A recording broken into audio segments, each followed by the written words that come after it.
Suspension इसलिए किया गया कि हम मणिपुर इशू पे चर्चा करना चाहते थे और प्राइम मिनिस्टर खुद आके वहाँ के जो हालात हैं यहाँ पर उनको कहने के लिए हम डिमांड कर रहे थे।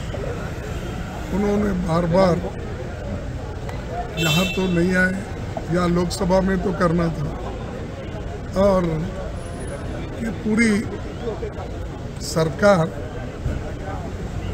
की इसकी मंशा ये है कि हम कुछ ना बोलें, वो चुप्पी साध रहे हैं। लेकिन ये जेन्युइन डिमांड है 267, और आज मैं धनखड़ साहब का धन्यवाद करता हूँ कि उन्होंने ये कहा कि जो 276 है और 265 है, सॉरी 267 है, इसमें अंतर क्या है, तो उन्होंने ही बताया 267 को प्रायोरिटी मिलती है जब 176 को नहीं है, उन्होंने कहा।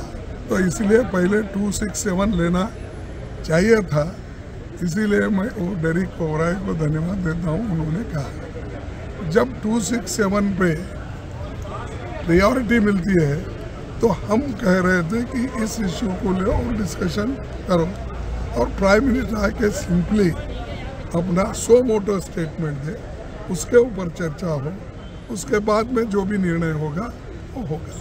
लेकिन वो मान रहे नहीं। एक तो जब मानते नहीं हैं तो डेमोक्रेसी में मनवाना यही एक ही हो सकता है कि प्रोटेस्ट करना, धरना करना, अपनी बात को उनको मनवाना। अब लास्ट जो सेशन था उसमें हमारे मिसेस रजनी पाटिल को सस्पेंड किया और उसको और कंटिन्यू करें, एक सेशन से ज़्यादा नहीं कर सकते, ये रूल है, उसके बावजूद किया। फिर उसके बाद में संजय सिंह ने यही मुद्दा उठाया कि हमको चर्चा करने दो, चर्चा करने दो। सभी लोग, इंडिया के लोग उठ गए। तो जब इंडिया के लोग उठ गए तो उधर बीजेपी परेशान हो गई और वो बोले कि जो आदमी बात करता है वोकल है उसको पहले सस्पेंड करो। तो धनखड़ साहब ने खुद फैसला नहीं लिया, उन्होंने उधर से जब इशारा आ गया लीडर ऑफ द हाउस का, तब उन्होंने मन बना लिया और उन्होंने फिर दूसरी बार उन्होंने कहा आप मूव करो, मोशन मूव करे, 10 सेकेंड में उनको सस्पेंड करें।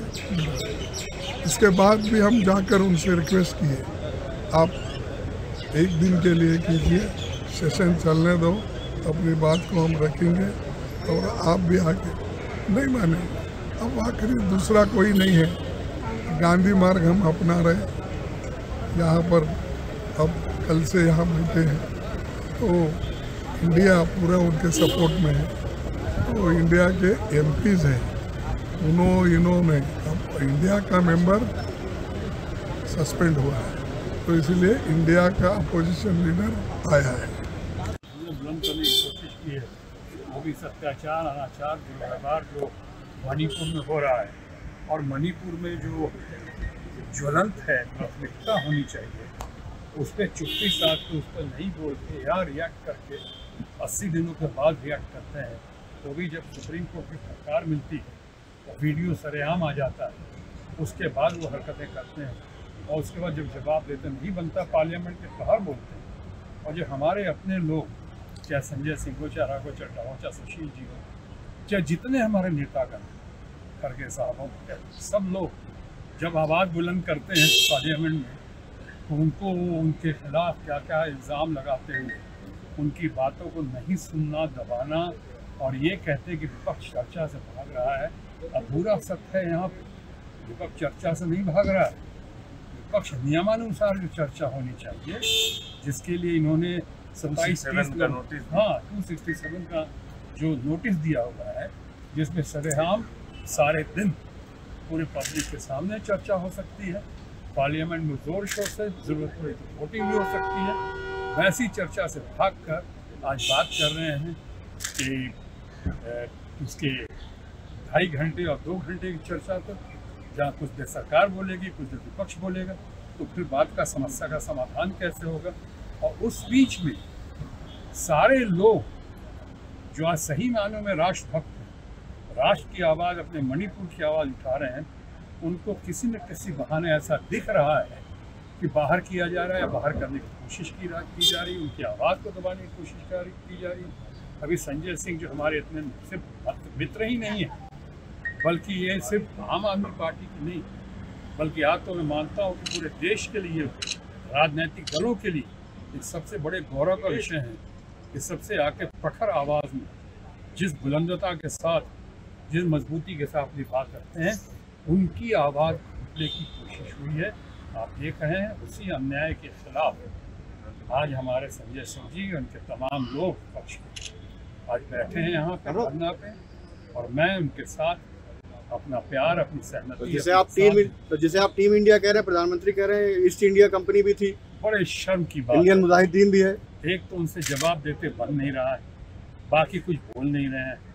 जो बोल रहे हैं तो बाहर बोल रहे हैं, मणिपुर को एक लफ्ज़ नहीं बोल रहे हैं। यहाँ पे क्या क्या नहीं हुआ और क्या क्या हो रहा है, और उसके बाद आप कहते हैं कि ये ईस्ट इंडिया कंपनी से तुलना करते पूरे विपक्ष की, विपक्ष से ज़्यादा इंडिया की और इंडिया के विपक्ष, आप आक्रमणकारियों से तुलना करते हैं, आप आतंकवादियों से तुलना करते हैं, तो निहायत शर्म का विषय। ये गरिमा को शोभा नहीं देता प्रधानमंत्री पद की। किसी प्रधानमंत्री, अगर आप निरुत्तर हो चुके हैं, अगर आपकी बोलती बंद हो चुकी है, तो इस वक्त ऐसा कहना ये बिल्कुल जले पे नमक छिड़कने का आप काम कर रहे हैं। और अगर वाकई आपको लगता है कि इंडिया जो है ईस्ट इंडिया कंपनी से तुलना की जा सकती है, तो जैसा सही हमारे राघव चड्ढा जी ने कहा कि government of India, prime minister of India, संविधान में इंडिया भारत है और भारत इंडिया है।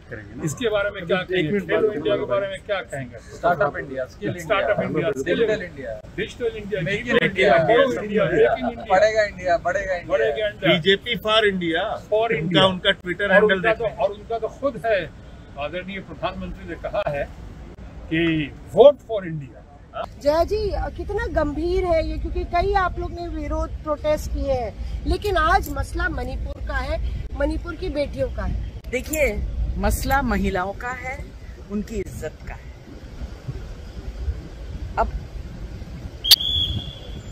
जबरदस्ती उनको कर नहीं सकते हैं। मुझे ये समझ में नहीं आ रहा है कि सारी दुनिया में इसकी चर्चा हो रही, लोग चिच्ची कर रहे हैं, मगर हमारे यहाँ क्या फर्क क्या पड़ेगा? आप आके एक स्टेटमेंट दे दीजिए, आपके मन में क्रोध है, दुख है, तो उसको एक्सप्रेस तो करिए, एटलीस्ट पार्लियामेंट के मेंबर्स को अच्छा लगेगा।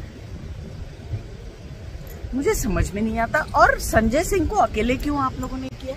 वहाँ वेल में तो बहुत से लोग गए थे, एक इनको अकेले क्यों टारगेट किया? What is the politics behind it? बाकियों को क्यों नहीं किया? बाकियों को भी करते। ये गलत बात है।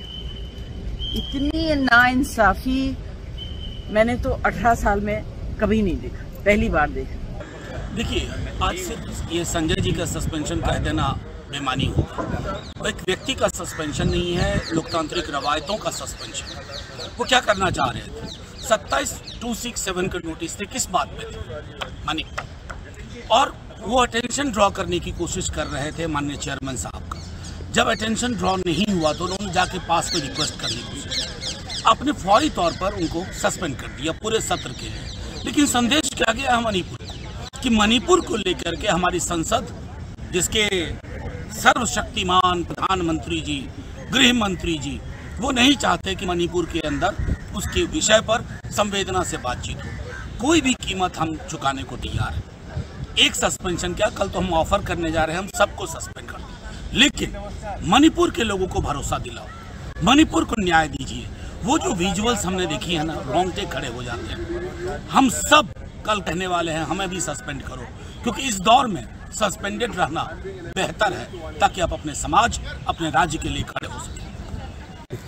आज जिस तरीके से संजय सिंह जी को सस्पेंड किया है वो फिर से दिखाता है कि इंडिया अलायंस होने के बाद भारतीय जनता पार्टी कितना बैकफुट पे है। जिस तरीके से हमने बार बार डिमांड कर रहे हैं कि मणिपुर पे चर्चा होनी चाहिए, प्रधानमंत्री मोदी जी को आकर जवाब देना चाहिए, बताना चाहिए कि अब तक मुख्यमंत्री पे किसी तरीके की कार्रवाई क्यों नहीं की। उनको बताना चाहिए कि गृह मंत्री इतने विफल क्यों रहे कि 80 दिन से ऊपर हो गए हैं फिर भी वायलेंट घटना वहाँ पे चल रही हैं।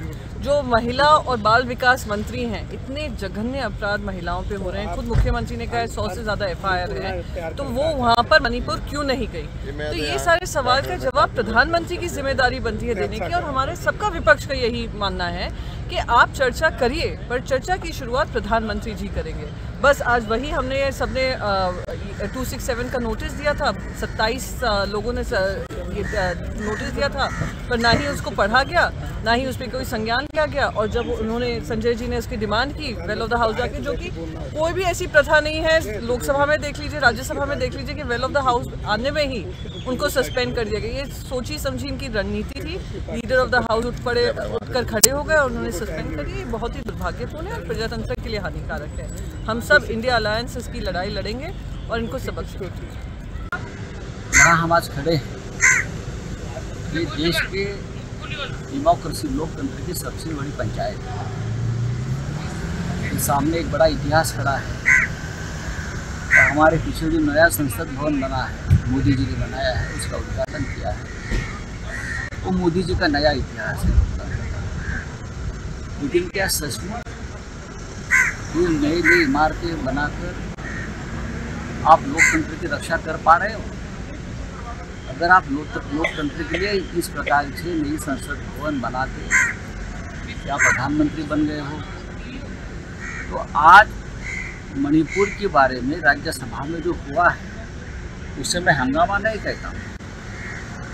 संजय सिंह को जिस तरह से निलंबित किया, सस्पेंड किया, ये लोकतंत्र या संसद के कौन से कानून में बैठा है?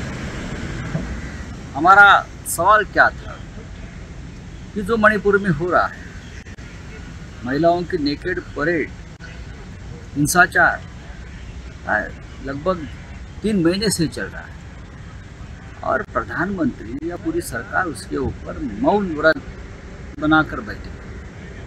प्रधानमंत्री ने चुप्पी कब तोड़ी? जब सर्वोच्च न्यायालय के मुख्य न्यायाधीश चंद्रचूड़ साहब ने एक टिप्पणी की, उसके बाद प्रधानमंत्री ने यहाँ आकर बात की, वो भी सदन के बाहर, तो सदन चल रहा है। अगर हम लोग चाहते हैं कि सदन में मणिपुर के ऊपर चर्चा हो और ये चर्चा हमारे देश के प्रधानमंत्री भी सुने और उसके ऊपर उनकी राय दे, वो आए, सुने हमारी बात। अगर ये अपेक्षा यहाँ का अपोजिशन करता है तो उसमें गलत क्या है? हमने लगभग 25 साल इस सदन में निकाले हैं, लेकिन इस प्रकार की स्थिति हमने कभी देखी नहीं। संजय सिंह एक पत्रकार भी रहे, अपनी सोच है उनकी। अगर हमारे उपराष्ट्रपति हमारी बात मानने को तैयार नहीं, तो लोकतंत्र में हमको अधिकार दिया उनके सामने जाकर हमारी बात कहे। बेडर होकर, निर्भय होकर संजय सिंह सामने चले गए तो उनको निलंबित कर दिया। लोकतंत्र अगर बचाना है, ये देश को बचाना है और मणिपुर जैसी स्थिति पूरे देश में पैदा न हो, तो मुझे लगता है हम सभी को निर्भय होकर ये जो एक चल रही है तानाशाही, डिक्टेटरशिप, उसके खिलाफ खड़ा होना पड़ेगा, लड़ना होगा। चाहे संजय सिंह हो, चाहे संजय राउत हो, चाहे और कोई हो, हमको कुचलने की कोशिश करेंगे, लेकिन हम डरेंगे नहीं, हम लड़ते रहेंगे, देश को बचाएंगे। संजय सिंह का निलंबन देश के लोकतंत्र के लिए सबसे बड़ी खतरे की घंटा बज रही है। इसलिए हम सभी संजय सिंह की इस लड़ाई में उनके साथ है और रहेंगे। सबको एक ही मंत्र हमको देना है, भाई ये मौका है कि डरो मत और लड़ो। श्री गिरिराज